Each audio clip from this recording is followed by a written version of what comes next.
Buletin Didik 3 April bersama saya Midi Saleh. Salam hormat dan salam sejahtera. Arahan penutupan sekolah yang mencatatkan kes positif COVID-19 hanya akan dibuat Pejabat Kesihatan Daerah PKD selepas melakukan penilaian risiko yang menyeluruh.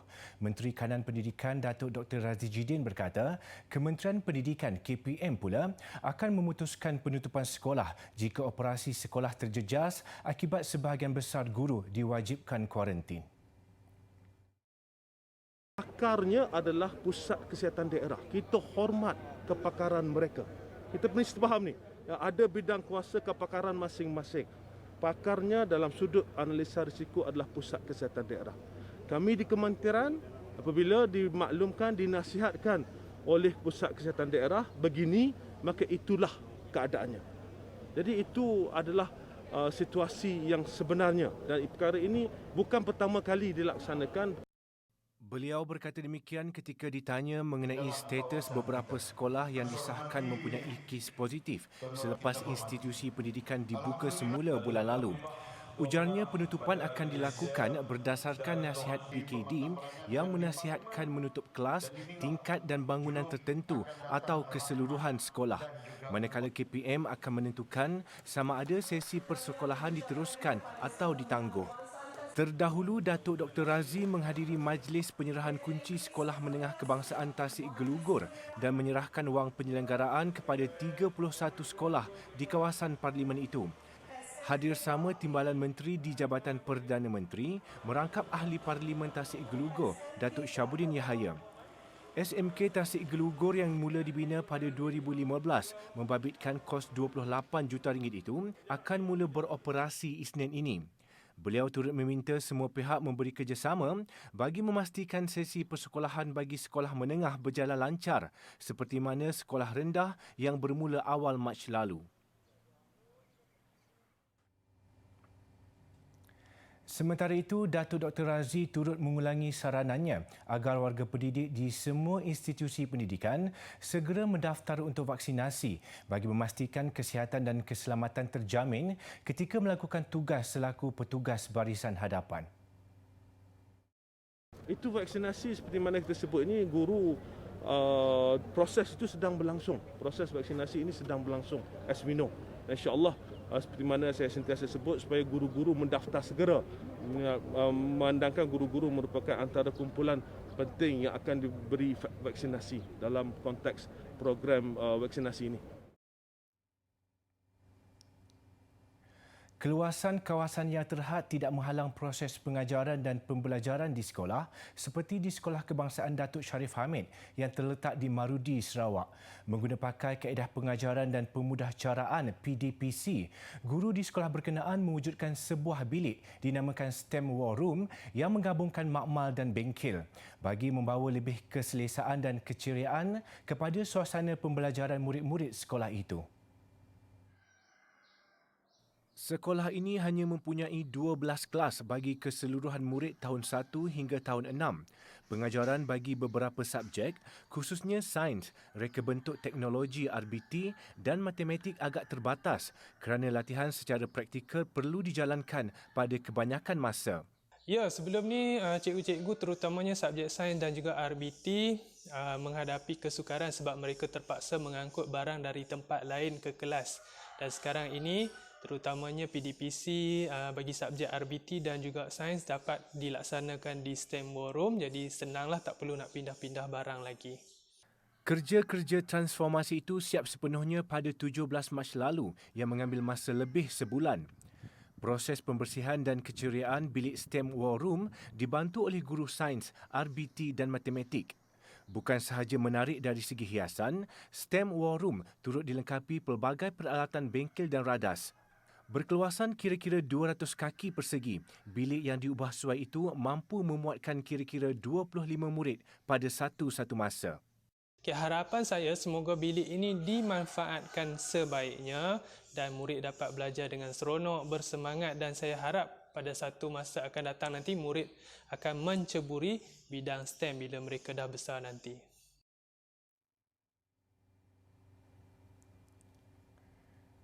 Kerajaan menjangkakan gaji permulaan bagi siswazah yang memasuki pasaran pekerjaan akan lebih tinggi menjelang pertengahan tahun ini.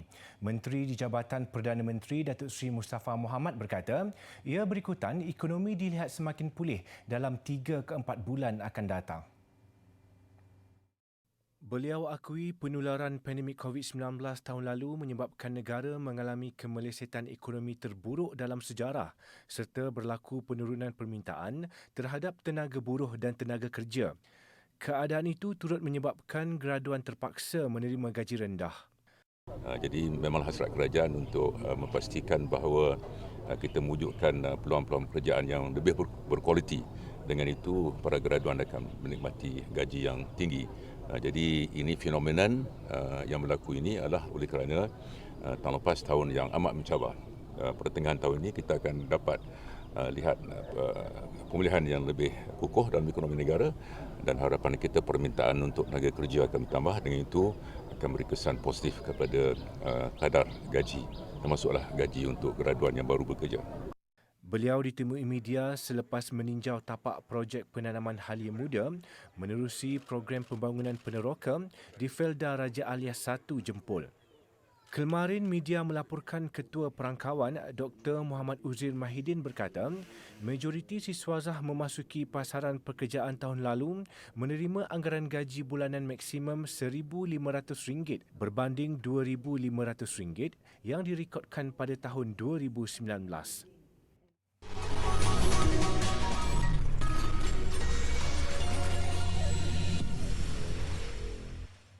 Bertemu kembali. Kemudahan komunikasi harus dijadikan utiliti ketiga dalam pembangunan sesuatu kawasan bagi memastikan penyediaan infrastruktur termasuk menara telekomunikasi dapat dipercepatkan. Menteri Komunikasi dan Multimedia Datuk Saifuddin Abdullah berkata, ketika ini pemaju hanya menyediakan perancangan air dan elektrik dalam kebenaran merancang sekaligus menyebabkan berlaku kelewatan penyediaan prasarana komunikasi. Sekarang kita minta dalam kebenaran merancang, pemaju kena beritahu menara ni nak buat kat mana, line untuk fiber optik ni nak lalu ikut mana. Jadi mudah-mudahan pertama cepat, cepatlah. Setahun mungkin lebih awal kita boleh siapkan kerja itu. Yang kedua, kita dapat tempat yang paling sesuai. Sebab ada waktunya, oleh kerana dia tak masuk dalam kebenaran merancang, bila dah siap, yang ada ialah dikeliling saja boleh buat menara. Kementeriannya juga berunding dengan kerajaan negeri untuk mengatasi masalah itu, termasuk memohon dijadikan syarat wajib dalam kebenaran merancang. Tambahnya, kesaling hubungan internet harus dilihat sebagai utiliti ketiga selain air dan elektrik dalam usaha memperkukuh infrastruktur digital negara.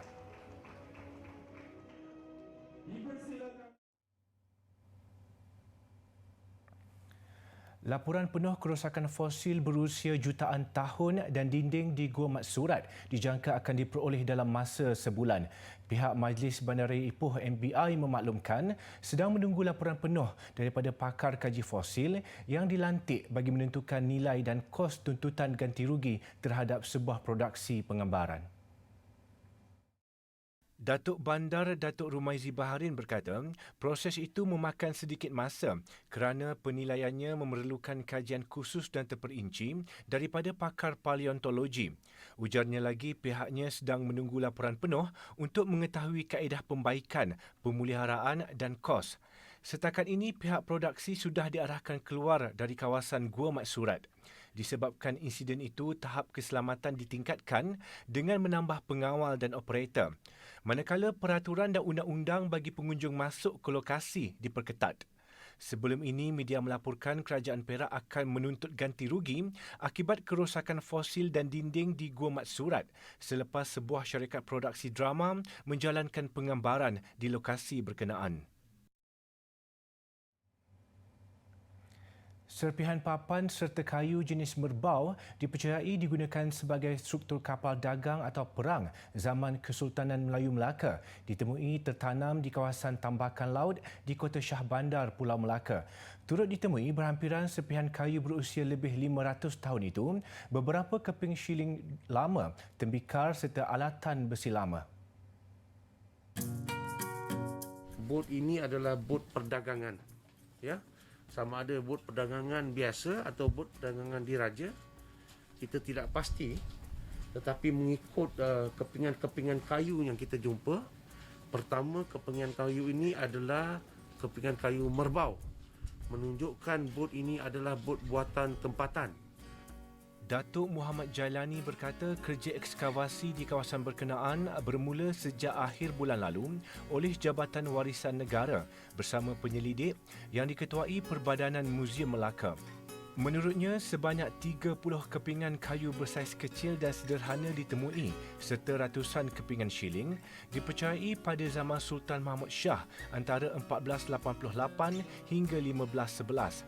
Khazanah lain seperti tembikar, tempayan dan porselin turut ditemui, dipercayai dari dinasti Ming, Song dan Qing serta beberapa mata wang asing. Ekoran itu pihaknya mengarahkan kawasan berkenaan dikawal rapi bagi mengelakkan gangguan pihak luar. Beliau juga mengumumkan peruntukan kecemasan daripada kerajaan negeri bagi memastikan kerja-kerja ekskavasi berkenaan diteruskan tanpa sebarang masalah kewangan.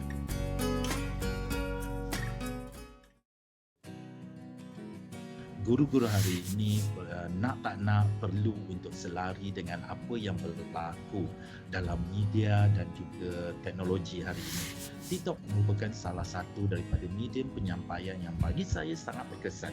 Kenapa? Kerana kita perlu memikirkan dalam masa 5 minit, 3 minit atau 4 minit apakah butiran-butiran isi pembelajaran yang penting yang perlu disampaikan dengan cara yang lebih menarik, cara yang lebih kreatif. Jadi TikTok itu akan menjadi salah satu daripada medium pembelajaran. Maka dengan lambakan medium positif, pembelajaran-pembelajaran yang kita sampaikan secara positif di media sosial ini, paling tidak ia menjadi salah satu sumber pembelajaran yang dapat dimanfaatkan oleh pelajar kita.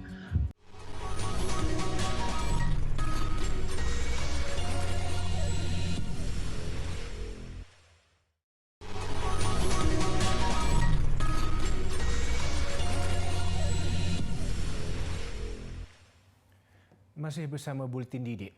Sempena Hari Kesedaran Autism Sedunia, Perbadanan Pembangunan Kampung Baru PKB mengadakan siri pencahayaan susun suai gambar atau jigsaw puzzle dengan pelbagai warna di pintasan Saloma. Ia sebagai menyokong dan memupuk kesedaran dalam kalangan masyarakat agar lebih peka terhadap keadaan pesakit autism. Menurut penolong pengarah komunikasi korporat PKB, pencahayaan di pintasan Saloma ini ditetapkan dengan 4 warna iaitu hijau, kuning, merah jambu dan biru virus. Dan harapan PKB Pintasan Saloma bukanlah sahaja menjadi lokasi landmark pencahayaan kempen ataupun sedunia, tetapi kita nak terus menjadi ikonik pelancongan baru dan menjadi daya tarikan pelancong di Malaysia dan di dunia. Beliau turut mengalu-alukan kehadiran orang ramai di sekitar Kuala Lumpur dan Selangor untuk bersama-sama menikmati keindahan tema pencahayaan berkenaan sambil menyokong Hari Kesedaran Autism Sedunia. Pintasan Saloma juga berupaya untuk menukar format pencahayaan mengikut tema yang bersesuaian dengan keadaan semasa. Ia bertepatan dengan perancangan untuk menjadikan laluan ikonik itu daya tarikan pengunjung di Malaysia. Apa yang saya tahu hari ini dia guna tema sebagai jigsaw puzzle sempena Hari Autism Sedunia. Sebelum ni pernah datang kat sini, lampu ni guna warna bendera Malaysia. Sebelum ni saya tengok dia corak dia lain, tapi kali ni dia colour dia lain sikit. Itulah yang saya datang tengok apa yang ada perubahan tu kat situ kan. Tema pencahayaan berkenaan berlangsung selama 2 minggu pada hari Jumaat, Sabtu dan Ahad.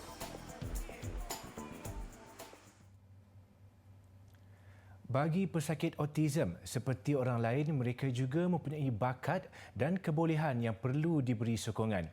Menyedari hakikat itu, Sunway Putra Mall menganjurkan kempen Kindness Begins With Me yang bakal berlangsung sepanjang bulan April ini sebagai satu inisiatif antaranya memupuk sokongan dan memberi inspirasi kepada masyarakat.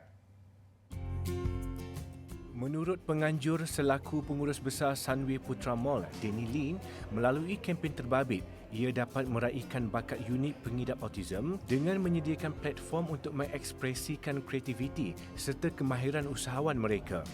Overall objective of making this the first autism mall in Malaysia. So the overarching theme when we started this about 2 years ago is to educate, advocate and also celebrate the autism people in the autism community. So what we are doing today is just one of the many things that we have done over the 2 years. We have art gallery, so all the art here that you see here, more than 60 pieces, are created by autistic children with special skills. They are very artistic, beautiful art done by them. We also have an art bazaar, so we want to give them opportunity to create and sell things, to develop their entrepreneurial skill. Tambahnya, 10% daripada hasil penjualan dan sumbangan akan disalurkan ke Dana Pendidikan Persatuan Autism Nasional Malaysia, NESM. Sebagai salah seorang pengidap autism, Luqman Hakim Muhammad Kialdin berkongsi pengalamannya melalui seni lukisan yang turut dipaparkan di galeri seni itu. Dan painting ni adalah tentang kisah saya macam mana saya selalu dibuli. I tahu waktu dalam keadaan lemah dan desperate. I nak try jadi seorang yang sangat kuat, tough. Tapi I tahu I not able to do that. So I portray through my art. Sometimes I admit orang suka pick up on me. Bila dia tahu, kalau kita bagi tahu pasal autistik pun orang lagi provoke. Diorang tak kisah. Tapi it's matter how I giving back to the people. It's about however how difficult the challenge, you need to expect the challenge will be there to develop you. Bagi Azlina Masdar yang menyedari anaknya Amira Dania Saiful Amri mengidap autism seawal umurnya 2 tahun, dia berpendapat bahawa kesedaran autism semakin tinggi dalam kalangan masyarakat. Sekarang ni orang dah aware. So sekarang kita nak autism acceptance pula. So meaning that kalau dah tahu ada autism, anak-anak ni memang ada masalah dengan adalah pelbagai-pelbagai sebab dia spektrum kan. So the acceptance is that kita mesti masyarakat mesti menerima. What do you like to paint? Kimono girl. Kimono girl. Anything else you like? What else? Burger, Pikachu burger. What else you do apart from painting? Do you sing? Do you play piano? What do you do? Singing. Piano. Okay. Drawing. Coloring. Coloring. Very good. Very good.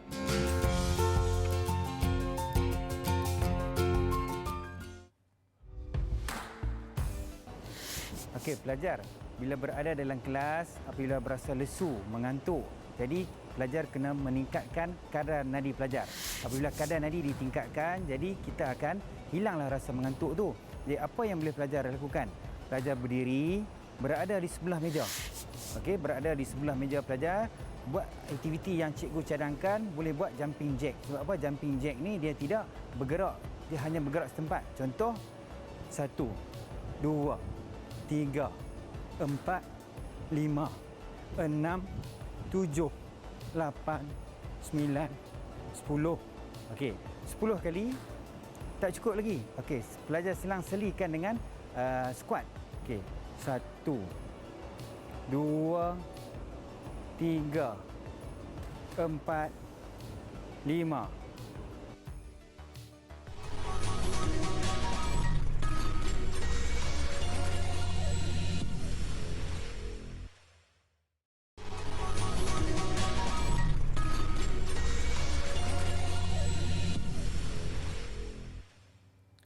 Usahawan media kontroversi Scooter Braun menjual syarikatnya Ithaca Holdings kepada syarikat pengurusan terkenal Korea Selatan Hype.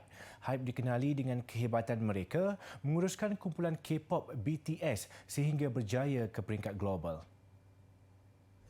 Pemilikan Hype dalam Ithaca adalah 100%, meliputi semua hak milik syarikat itu, termasuk projek dan pengurusan artis terkenal seperti Justin Bieber, Ariana Grande dan Demi Lovato. Pembelian itu dikatakan bernilai lebih $1 bilion. Dengan penggabungan ini, Hype semakin hampir menjadi antara syarikat hiburan terbesar dunia dengan penguasaan berskala global. BTS dan Bieber sahaja dijangka membawa gabungan jumlah peminat yang besar sehingga ratusan juta. Jadi tidak mustahil lebih banyak kolaborasi artis K-pop dan Amerika Syarikat bakal berlaku dalam masa terdekat.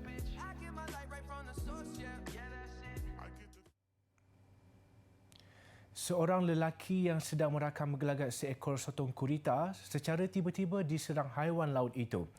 Sewaktu kejadian, Lance Carlson yang juga ahli geologi bercuti bersama keluarganya di sebuah resort di Geograph Bay, Australia. Dia kemudian ternampak seekor sotong gurita ketika berjalan di pesisir pantai. Carlson segera mengeluarkan telefon bimbitnya dan mula merakam gelagat haiwan laut ini. Klip video yang dibuat naik memaparkan tindakan agresif haiwan tersebut yang menghampiri Carlson dan melibas sesungutnya. Libasan itu mengenai leher, lengan dan bahagian belakang badan Carlson.